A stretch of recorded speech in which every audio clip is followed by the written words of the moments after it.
안녕하세요. 제 이름 শরীফ আমার নাম ডালিয়া আক্তার ডলি। আমি বিবিএ কমপ্লিট করেছি অতীশ দীপঙ্কর ইউনিভার্সিটি থেকে। 안녕하세요. 저는 জাহিদ হাসান ইবনিদা। আমি একজন ছাত্র নোয়াখালী বিজ্ঞান ও প্রযুক্তিতে অধ্যয়নরত। 안녕하세요. 저는 সোহেল ইবনিদা। আমার নাম হচ্ছে মোহাম্মদ জামাল হোসেন। 제 나이는 27살입니다. 제 생일은 1992년 1월 1일입니다. 제 키는 167cm입니다.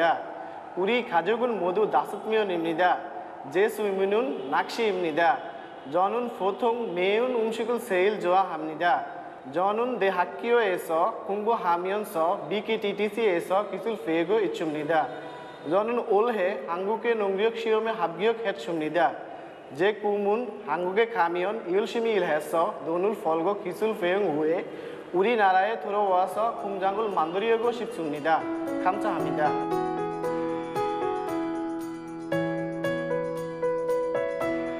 언제 한국에 가요? 금요일에 가요. 금요일이 6월 3일이에요? 아니요. 2일이에요. 시장에 가요? 네, 시장에 가요. 시장에 가요. 꼰대인자.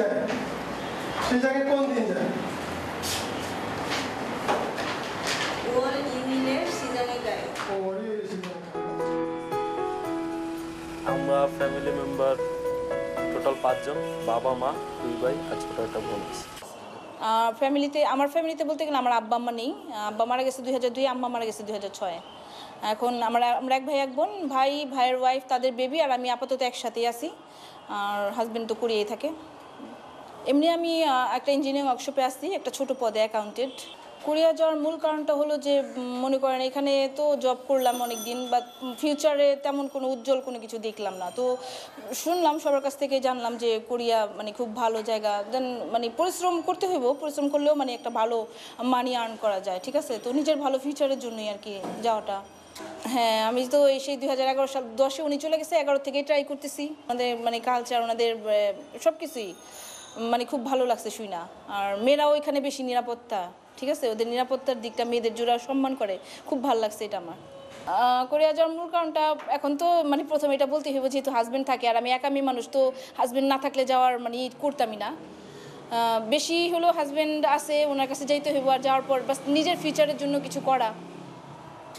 আর আমার মানে কিছু হইলে, ভালো কিছু হইলে আমার দেখা দেখি আরও 10-15টা মেয়ে অনুপ্রাণিত হবে, ওরাও যাবে, ঠিক আছে? আমার কাছ থেকে শুনবে যখন যে না আসলেও ভালো, আমি ভালো কিছু পাইছি বা ভালো কিছু আছে। হঠাৎ করে কোরিয়া যাওয়ার চিন্তাটা করলাম যে আমার টার্গেট হলো টাকা পয়সা তো আছেই, এবং সমাজে ভালোভাবে চলতে পারি, এবং একটু বাংলাদেশ থেকে আমি একটা আরও বাংলাদেশের চেয়ে বড় একটা রাষ্ট্রে, উন্নত একটা রাষ্ট্রে আমি যাচ্ছি। এটাই আমার কাছে ভালো লাগার একটা বিষয়। কোরিয়া দেশটা আমার কাছে একটা স্বপ্নের দেশ। মানে ওই জায়গায় আমার যাওয়ার অনেক ইচ্ছা। মানে একদিন একটা ছবি দেখতেছিলাম, HBO চ্যানেল আছে, ওই জায়গায় একটা কোরিয়ার ছবি দিতেছিল।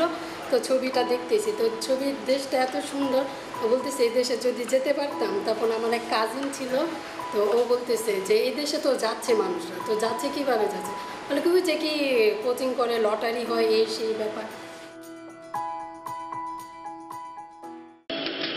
한국의 회식 문화, 회식은 여러 사람들이 모여서 함께 식사를 하는 것입니다.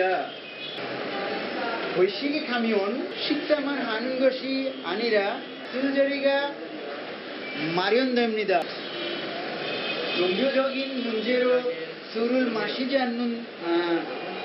않는다면 이를 미리 사람들에게 알려 양해를 구하는 것이 좋습니다.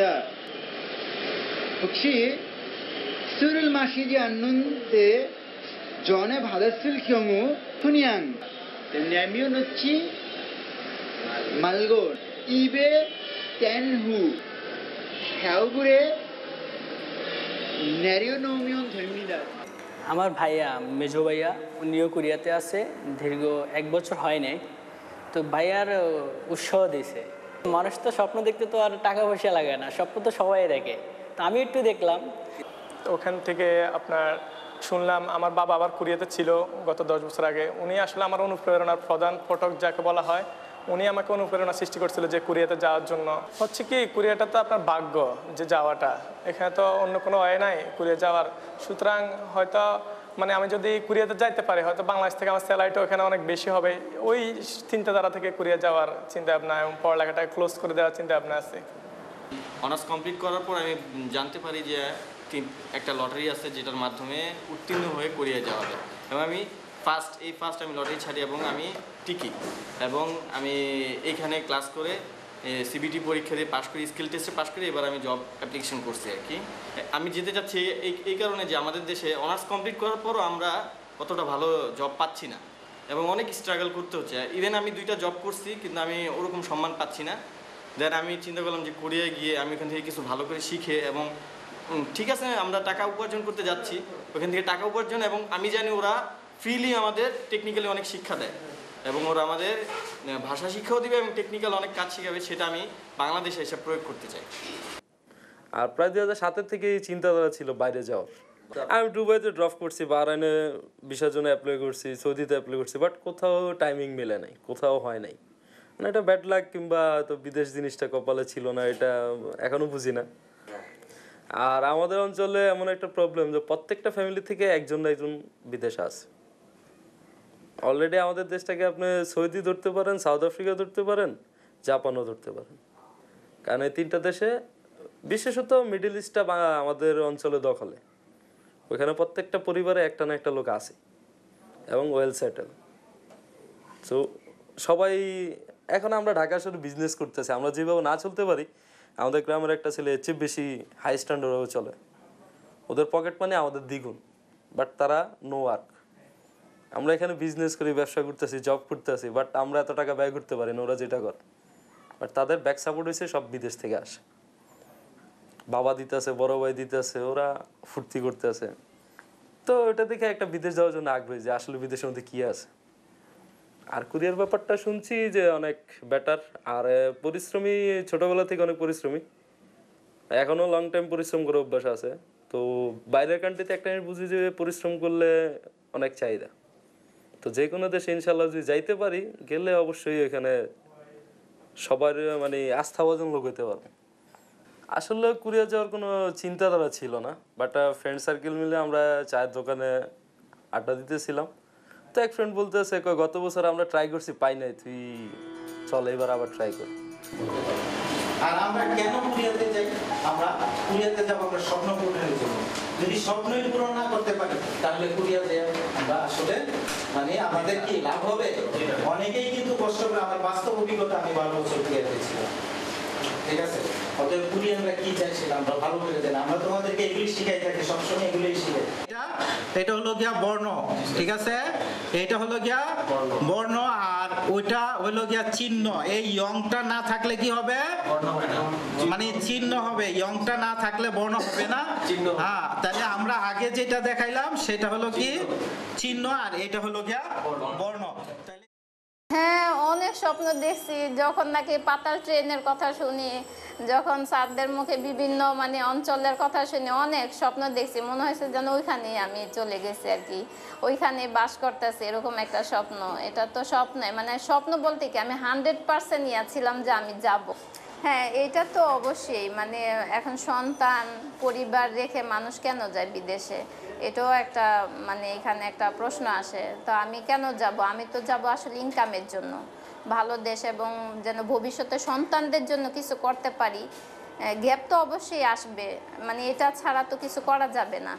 গ্যাপ তো অবশ্যই থাকবেই, সেখানে কষ্ট বিনিময়ে তো মানে সফলতা আসে। তো সন্তান পরিবার রেখে ওখানে যাওয়ার মানেই হচ্ছে ছেলে হোক আর মেয়ে হোক, এখানে ওইখানে মানে ইনকাম করবে এবং দেশের জন্য সন্তান পরিবার ভালো থাকে, সেটার জন্যই যাওয়া। বেসিক্যালি আমার যে সবচেয়ে ভালো লাগার যে বিষয়টা, ইম্পর্টেন্ট বিষয়, যে আমরা যারা বাংলাদেশ থেকে শ্রমিক হিসেবে যাচ্ছি কোরিয়াতে আমাদেরকে কোরিয়ার শ্রমিকের মতোই, তাদের চোখে তাদের মতো করেই দেখছে। হ্যাঁ, আমাদেরকে কি ছোট করে দেখে নেয়। হ্যাঁ, এই জিনিসগুলো যে আমি যে এই দেখে না বাংলাদেশের শ্রমিকদেরকে বা অন্য শ্রমিকদেরকে কোরিয়ানরা ছোট করে দেখে না, এই বিষয়টাই আমার কাছে সবচেয়ে বড় ভালো লাগার বিষয় আর কি। হঠাৎ করে কোরিয়া যাওয়ার চিন্তাটা করলাম যে আমার কিছু ফ্রেন্ড সার্কেল এইভাবে কোরিয়ার বিজ্ঞপ্তি পেয়ে কোরিয়ার ভাষা শিখেছে এবং এইভাবে ইপিএসের মাধ্যমে কোরিয়াতে গিয়ে ভালো একটা পজিশনে আছে এখন। তো তাদেরকে দেখি, তাদেরকে ফলো করি আমি আজকে আমার এখানে আসা আর কি। আমার গ্রামের বাড়িতে আমার বাবা, আমার ফ্যামিলির সবাই, বাবা, মা মারা গেছে, বাবা আছে, বড় ভাই আছে, বোন আছে, এই নিয়ে আমার।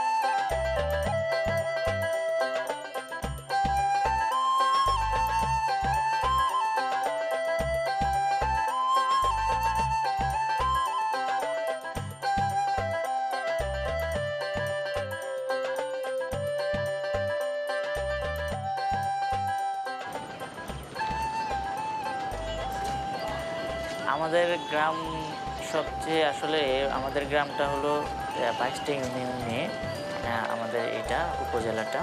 তো আমাদের ওখানে এটা হয়তো বা শুনতে পারছেন আপনারা যে চর কুকরিমুখী নামে একটা খুব সুন্দর জায়গা আছে, যেটাতে বাঘ, হরিণ এবং বড় বড় প্রাণীও থাকে। ওইরকম দেখার মতো জায়গা আছে, মনপুরার মতো।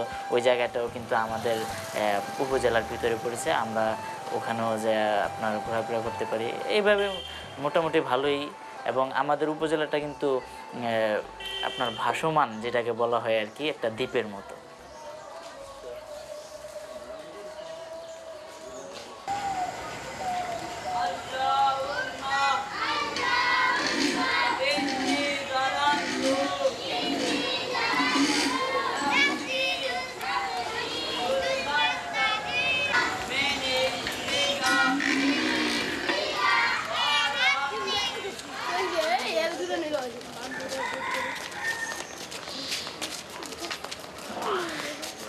আমার বাবা একজন প্রাইমারি স্কুলের টিচার।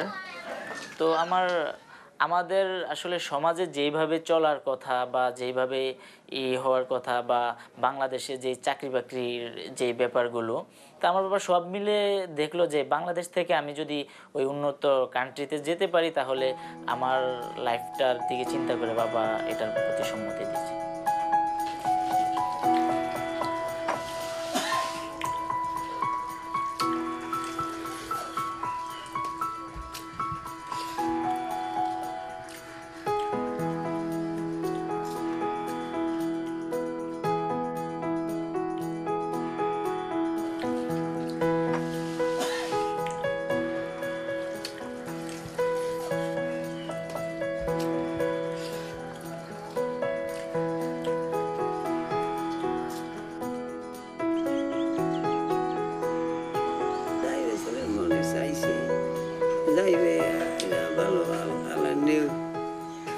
প্রার্থনা অনেক কোরিয়ানে বলে অল্প কয়েকদিন চাকরি করলে 2 বছর চাকরি করলে অনেক টাকা পাওয়া যায়।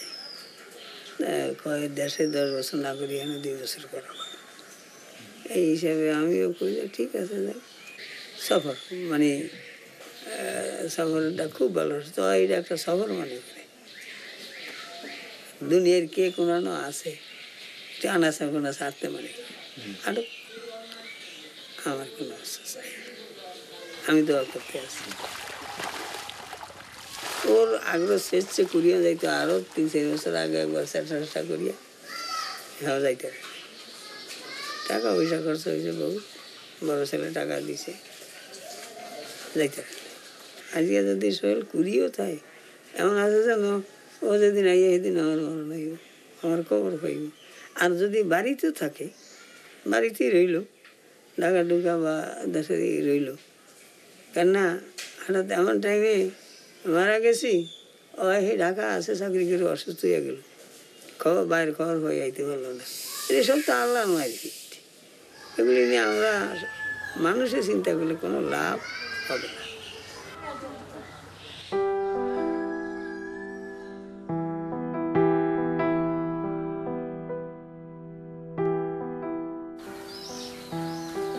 আমার ফিলিংস কি, ভাই যাবে ভালো কথা, খুব ভালো লাগবে যে আমার একটা ভাই কোরিয়া যাবে আর বিদেশ যাবে, এটাই সবচাইতে বড়। আল্লাহর কাছে দোয়া করি যে সুস্থভাবে যেহেতু থাকে। ম্যানেজমেন্ট নিয়ে অ্যাডমিশন দিছি, তারপরে আমি টিকছিও, ম্যানেজমেন্ট সাবজেক্টটা পাইছি, যেটা পাইছি সেটাই। তো ফ্যামিলি এখন বলতেছে যে অনার্স করাইবো না, ডিগ্রি করাইবো নাকি। তো চাইছিলাম ঢাকা যাইতাম, তো আব্বু বাসায় একা, তো এই কারণে কই একটু দেখতে পারবো। আর এত বড় একটা ঘর আব্বু একা যদি থাকে তাহলে কেমন লাগে, সেই কারণে আর বাইরে যাওয়ার চিন্তা ভাবনা করি না। হ্যাঁ, যেটা বলেছেন বুঝছি। আসলে শৈল ভাই আমার অনেক ভালো জানে আমার, আর আমিও শৈল ভাইয়ের অনেক ভালো জানি বড় ভাই হিসেবে। আর সকল ভাইয়ের থেকে মানে শৈল ভাইরে আমি তো আলাদা চোখে দেখি, যেটা অন্তর মানে কি বলবো, এমনও না যে ভাইদেরকে আছে না একটু কম বেশ, কিন্তু শৈল ভাইরে আমি অনেক ভালো জানি। শৈল ভাই বাইরে চলে যাবে, তো যাইলে কি করার এখন।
এক বোন আছে, তোর মাধ্যমে অনেক সময় ওদের ইয়েগুলো সোসাইটিগুলো সম্বন্ধে জানি, মানে কোরিয়া সম্বন্ধে এত কিছু জানা ছিল না। বাট এখন মেন ফ্যাক্টর রয়েছে বর্তমান যুগে চলতে গেলে money is a big factor. তো টাকাটা আর্ন করা হয়েছে মেন জিনিস। আমি যে বিজনেস করি এটা দিয়ে টাকা ইনকাম আছে, বাট এখানে খরচ প্রচুর। আমার একটা গাড়ি মাসে 50,000 টাকা থাকে, কোনো মাসে 20,000ও থাকে। এখন 5টা গাড়ি দিয়ে যা আর্ন হইতে আছে, আমি ওইখানে যা জব করলে চেয়ে বেশি পাচ্ছি। কারণ 5টা গাড়ি পরিচালনা করতে গেলে ওইখানে যদি আমি 12 ঘন্টা জব করে যাবো, ওইখানে 5টা গাড়ি পরিচালনা করতে আমি 20 ঘন্টা সময় যাচ্ছি। এটা আমার লস প্রজেক্ট, আর ওইটা আমার লাভ প্রজেক্ট। আমার শরীর স্বাস্থ্য এভরিথিং সব কিছু মন মনের সাথে সবই ভালো থাকবে, টাকাও আসবে। এখন বলতে বিদেশ যাওয়ার জন্য এটা কমপ্লিট করছিলাম ফার্স্ট টাইম। আর ব্যবসা করার খাতিরে বাংলাদেশে তো ড্রাইভার 80% হচ্ছে লাইসেন্স বিহীন, তো গাড়ি চালাইতে জানে, আসলে গাড়ি কী প্রবলেম হইতে পারে এটা বোঝে না। বাট এটাও আমার কাজে লাগে। আমি নিজে ড্রাইভ জানি, যখন স্টার্টিং বসি গিয়ার ফালাই গাড়ি টান দিই, তখন বুঝতে পারি ও মুঝে প্রবলেমটা আছে। তো এটা ফাইন্ড আউট করে কাজ করাই দিই। আমার পরিশ্রমের কোনো মূল্য নেই দেশ, মানে দেশে গভর্নমেন্ট মূল্য দিতে জানে না। একটা যে মানুষ পরিশ্রম করে, একটা যে মানুষ কীভাবে তৈরি করতে আছে আমার দেশটারে, ওই মূল্য দিতে জানে। বাংলাদেশটা হচ্ছে আবেগের দেশ, আর বাইরের কান্ট্রি হচ্ছে বিবেকের দেশ, বিবেক নিয়ে চিন্তা করা।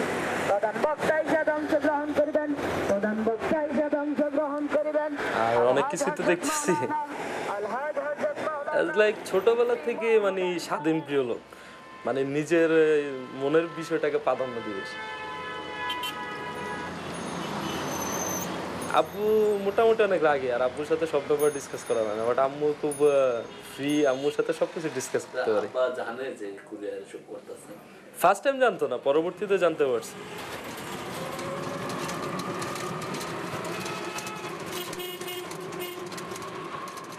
মানে ওনার সন্দেহ যে সকাল 6টা বাজে তো উঠো না, সকাল 6টা বাজে রাতে 12টার দিকে বই নিয়ে আসো, পড়ালেখা সাইড হয়েছে অনেকদিন হয়েছে, এখন আবার এই বই খাতা কলম ঘটনা কি। তো যখন ফাইনালি পাশ করছি, 17 রোজা মেবি পরীক্ষা ছিল আমাদের, পাশ করার পরে দিয়ে জানতে পারছে যে কোরিয়ান ল্যাঙ্গুয়েজের উপরে পড়ালেখা করছে, ওখানে পাশ করে বেরিয়েছে। ওই সময় মানে ইয়ে করছে যে স্কুল লাইফ তো শেষ করছে, ভার্সিটি লাইফটা যদি এরকম ভাবে একটু ট্রাই করতি তাহলে তো আজকে অনেক উপরে থাকতি।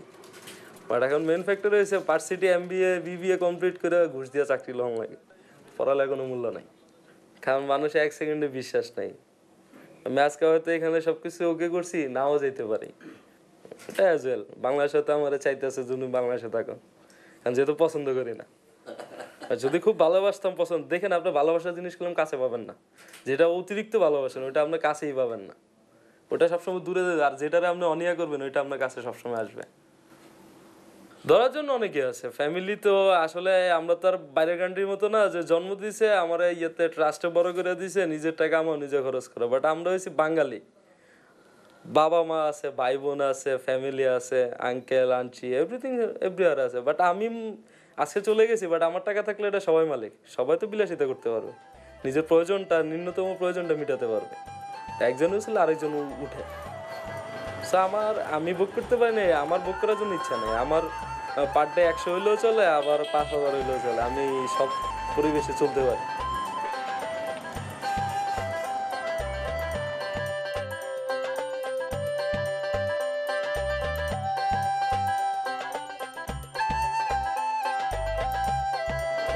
সালে আমি ট্রাই করার পরে হয় নাই, তারপরে আমি সিঙ্গাপুর চলে গেছিলাম। 2010-এ যাওয়ার পরে আমি আবার কোম্পানি তত ভালো ছিল না, সাপ্লাই কোম্পানিতে পড়ে যাই। তারপরে দেশে চলে আসে আবার এইভাবে আমি 3বার কোম্পানি চেঞ্জ করছি, 3 বছর 3.5 বছরে। তারপরে দেশে চলে আসলাম। সিঙ্গাপুরে আবার আমি ওই কোরিয়ান ভাষা নিয়েই চর্চা করতাম। তারপরে দেশে চলে আসলাম। তারপর 2014 সালে আমি আবার লটারির জন্য ট্রাই করলাম, হলো না। 15তে করছি, হয়নি। তারপরে আমি স্পিচ কন্টেস্টের মাধ্যমে এখানে আর কি আসি। স্পিচ কন্টেস্টে আমি পুরস্কার পাইছি 3 নাম্বার।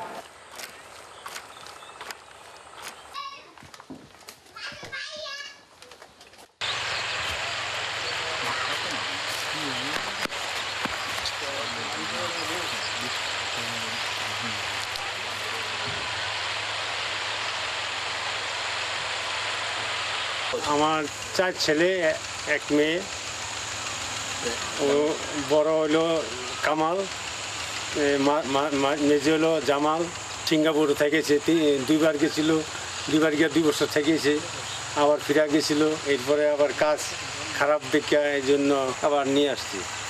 3 লাখ টাকা গেছিল, 3 লাখ টাকা পুরা মায়ের।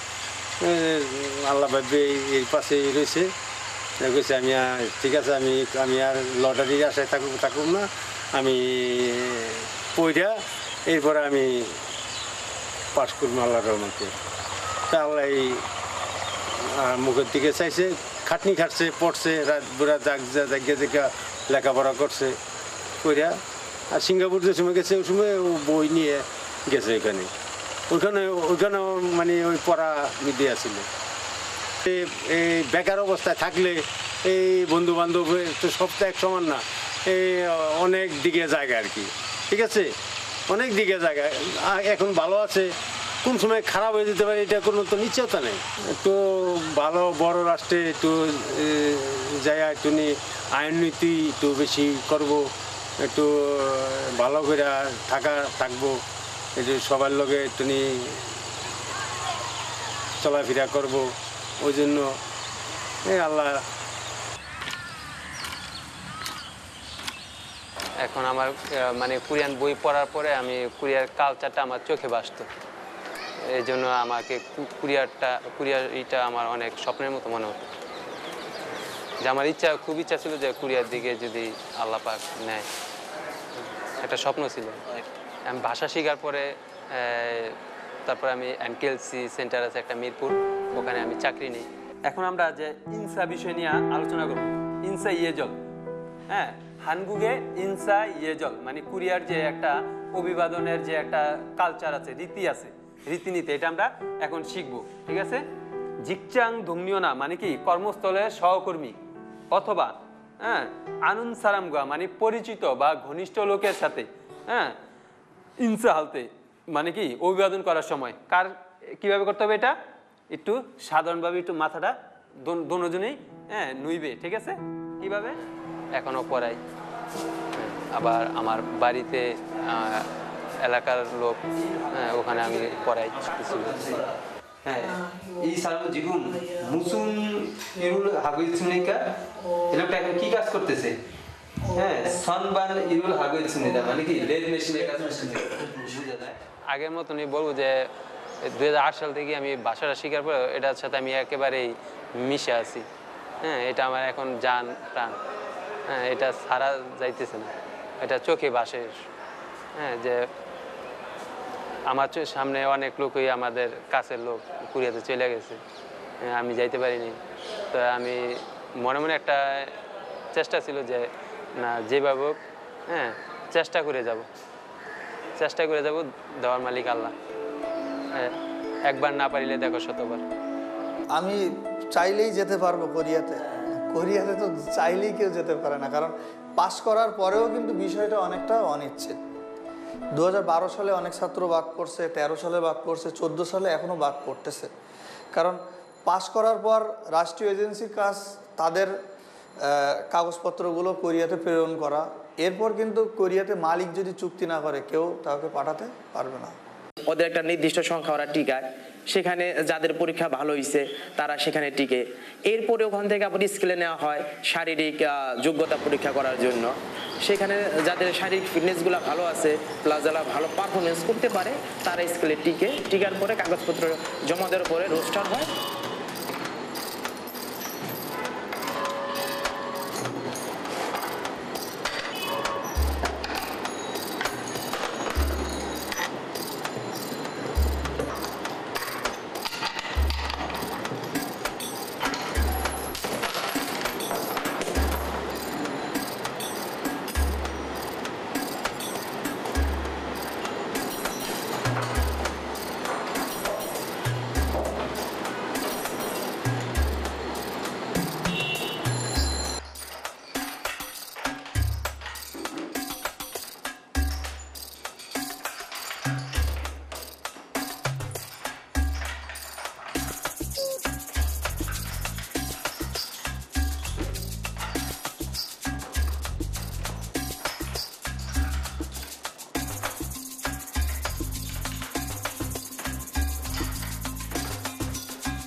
হ্যাঁ, রোস্টারভুক্ত যাইতে পারে না এমন লোকও আছে।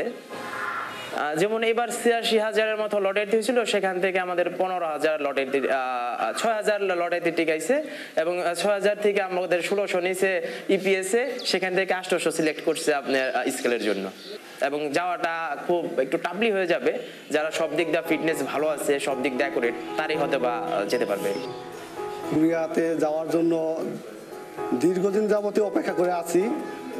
তো এর আগেও আমি কোরিয়ান যে লটারি হয় ইপিএস টপিকের আওতায়, তো আমি সেখানে লটারি ধরছিলাম, হয়তো ভাগ্যটা ফেভার করে না, তার জন্য হয়তো আমি লটারিটা পাই নাই। তো আমি আরও গত 2 বছর ধরছি, পাই নাই লটারি, যার কারণে আসলে আমার কোরিয়া যাওয়ার ভাগ্য হয় নাই। আমাদের তো কোনো নিশ্চয়তা দেয় না, বৈসেল থেকে বলছে কোনো নিশ্চয়তা নেই, আসতেও পারে না আসতে পারে, মালিককে দেখাবে, ইভেন কি মালিকের 9 জনের ছবি দেখাবে, 3 জনের পাস করতে পারে, আবার তোমার নাও হইতে পারে। ইভেন আমাদের এই বছর না হলে আরেক বছর সময় আছে, ওই বছর না হয়ে নেক্সট বছরে না হলে আমাদের আবার পরীক্ষা দিতে হবে। 2 বছরের একটা মেয়াদ আছে। হ্যাঁ, মেয়াদের লাস্ট পর্যায়ে ভিসা আসছে, আসার পরে ওই ভিসাটাই আবার মানে এখন তো তারা আবার স্বপ্ন ফুটে উঠছে। হ্যাঁ, শেষ মুহূর্তে গেল কি ওই ভিসাটাই আবার তাদের ক্যান্সেল হয়ে গেছে।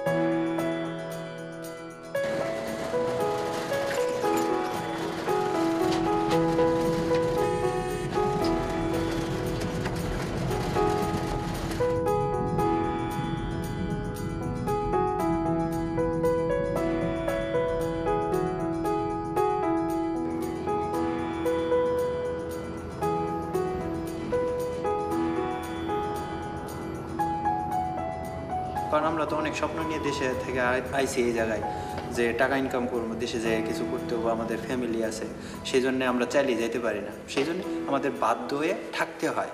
কিন্তু কাজ করতে হবে এটা জানি, কিন্তু এত কষ্টের কাজ এটা মানে ধারণার বাইরে। কোরিয়াতে কাজ করা অনেক কঠিন। আল্লাহ দিলে ভালো আছি। আপনার প্রথম কোম্পানিতে তো মালিক ঠিক মতো বেতন দিত না, শনিবারে কাজ করলে শনিবারে টাকা দিত না, খাওয়ার টাকা সাইডে ধরে ধরে মারতো, এই করতো সেই করতো। তারপরে থাকতে দিত কন্টেনারে, ফাঁকা কন্টেনার, কোথাও কিছু নাই, নিচের বেডিটার নষ্ট। আপনার এত শীত পড়ে কি বলবো, -23-24 থাকা যায় না। পরে কি করতাম, বড় একটা হিটার আছে কাজ করার, কাজ শেষ হলে ওটা নিয়ে আসার পরে রুমে লাগাইতাম। তারপরে সকালে যখন কাজে যেতাম তখন আবার নিয়ে যেতাম, এভাবে থাকতাম ওখানে। তারপরে গোসলের জায়গার পাইপ নষ্ট, পানি পড়েও না, ঠান্ডার দিন গরম পানি আসে না, খুব সমস্যা। তারপরে এত কষ্ট করার পর যদি ঠিকমতো বেতন দেয় তা ভালো লাগে, বেতন ঠিকমতো দেয় না। 10 তারিখে বেতন, 15 তারিখ, 20 তারিখ, 28 তারিখ চলে আসে, বেতন দেয় না, কয় ইত্যাগা এরকম। তারপরে এভাবে করতে করতে তো মালিকের সাথে এক পর্যায়ে গন্ডগোল, পরে মালিকে 1.5 মাস কাজ দিল না। তারপরে তখন নদমপুতে যাই রিপোর্ট করি প্রতিদিন যে আমার কাজ দেয় না। নদমপু থেকে ফোন দেয় মালিকের কাছে, মালিক বলে যে আচ্ছা ঠিক আছে পাঠাও, আমি কাজ দিব। পরবর্তীতে আবার আসি, তখন আবার মালিকে বলে যে তুই বাপের কাছে গেছিলি, তোর বাপ কি কাজ দিতে পারবে? কাজ দেওয়ার মালিক আমি তোর দেশ থেকে নিয়ে আসছি, তোর সকল দায়িত্ব আমার, তুই কাজ দিব কি না দিব, খাওয়ার জায়গা দিব কি না দিব, সব আমার। তখন আমি বলি যে না, আমি তো লটারি পাই, ইপিএস এর মাধ্যমে পরীক্ষা দিয়ে বৈধভাবে আসছি, আমার তো সব একটা নিয়ম নীতি আছে কোরিয়ার যে আইন অনুযায়ী, সেভাবে আমাকে বেতন টেতন দেওয়া লাগবে। কয় দিব না, এমনি খা। আমি বলতেছি যে না, আমি যাব না, আমাকে গেলে তুই আমাকে স্বাক্ষর দিবি, আমি যেন অন্য কোম্পানিতে ভিসা লাগাইতে পারি। কয় না, এভাবে স্বাক্ষর দিব না, আমার টাকা খরচ করে 2-3 মাস ওয়েট করে তোকে আমি নিয়ে আসছি, তুই এমনি চলে যাবি, অবৈধভাবে চলে যাবি, ভুল পাবে 해서 খা। 우리나라 있을 때도 이렇게 생각 안 나왔습니다. 그냥 한국에 가면 눈 많이 볼 수 있으면 이 하나만 생각했습니다. 그런데 여기 와서 지금 잘 알고 있습니다. 혼자 사는 거 얼마나 힘듭니다. 가족들도 보고 싶고 친구들도 없고 아무도 없습니다. ওরা অনেক বেশি রক্ষণশীল। একে তো হচ্ছে ওদের নিজেদের ল্যাঙ্গুয়েজ ছাড়া অন্য কোনো ল্যাঙ্গুয়েজ ব্যবহার করতে দেয় না। যে একটা মানুষ একটা ল্যাঙ্গুয়েজ যদি আয়ত্ত করতে, তার সময়ের ব্যাপার আছে। আমরা বাংলাদেশ থেকে যারা আসি তাদের কিন্তু ওই সময়টা নিয়ে পড়াশোনা করা হয় না। আমরা পরীক্ষা অ্যাটেন্ড করি, পরীক্ষায় হয়তো উত্তীর্ণ হই, কিন্তু একটা ল্যাঙ্গুয়েজ আয়ত্ত করার মতো ওইরকম সময় পায় না অনেকেই। তো সেক্ষেত্রে এখানে আসার পর দেখা গেছে যে আমরা যদি সাধারণত যারা স্টুডেন্ট হিসেবে আসি তারা মোটামুটি ইংলিশে ভালো থাকি, সেক্ষেত্রে ওরা ইংলিশ জানা সত্ত্বেও ইউজ করবে না, এত বেশি রক্ষণশীল। 사장님 계약할 때 방 주고 식당 주고 다 얘기했어요. 돼가지고 공장에 갔어요. 그 다음에 일 시작했어요. 사장님에게 열심히 일했어요. 열심히 일해가지고 일했어. 그 다음에 3개월 기다렸어요. 방도 안 주고, 그 다음에 식당도 안 주고, 한국 음식 안 먹어. 사장님한테 사장님 내가 더 힘들어. 어떻게 일해? 제가 얘기할 때 야식가 몰라. 다 다른 사람 어떻게 일해? 캄보디아 사람이래요. 캄보디아 사람, 방글라데시 사람 똑같은 사람 아니에요. 방글라데시 사람이요. 캄보디아 사람이요. 틀려요. 캄보디아 음식, 방글라 음식 틀려요.